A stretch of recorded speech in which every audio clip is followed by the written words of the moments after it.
I'm exhausted from living a life where every dollar already has a job.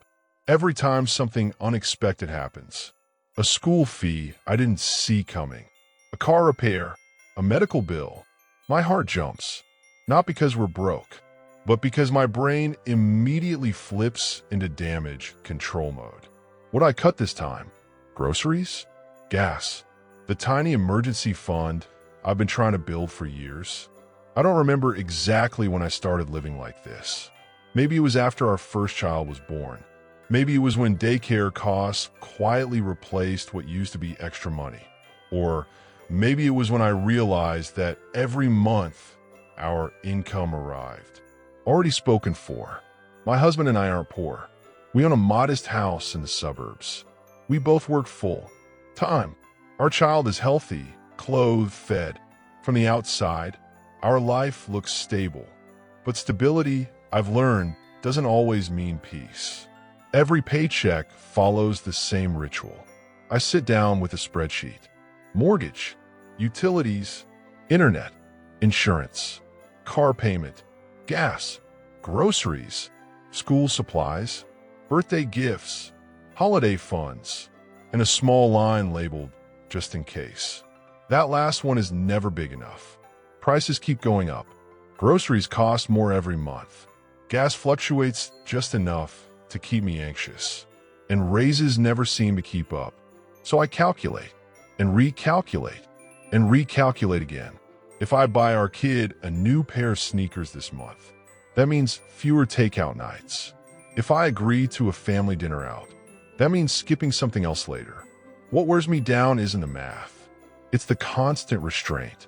I almost never buy things just because I want them. Sometimes I'll see a dress online. Nothing fancy, reasonably priced, and I'll leave it in my cart for days, then weeks. Then I delete it. A voice in my head always wins. What if next month is worse? What if something happens? Do you really need this? After years of this, I don't even remember what guilt-free spending feels like. My husband isn't a bad man. He works. He shows up.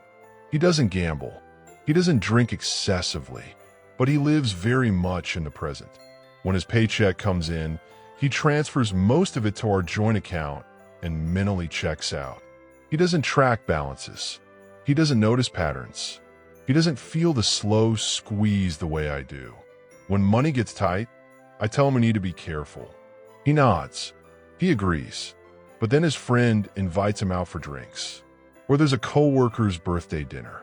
Or a networking event that might help his career. He goes. Each time, it's not a huge amount, but it adds up.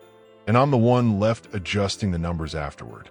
Sometimes, late at night, when everyone's asleep, I sit at the kitchen table and stare at the screen. I feel small, invisible. I save everywhere I can. Generic brands, meal planning, postponing purchases, while he moves through the world with less weight on his shoulders. I once told him how tired I was, how living like this felt like holding my breath indefinitely. He looked genuinely confused and said, "You stress too much. Just relax. We're fine." But I can't relax because someone has to watch the margins. Someone has to plan for the invisible disasters. Someone has to make sure fine stays fine. I don't want luxury. I don't want reckless spending. I just want moments of ease. I want to buy something small for myself without doing mental gymnastics. I want to look at the future without a constant low-grade fear humming in my chest. I want to breathe. And sometimes I wonder, is this just adulthood?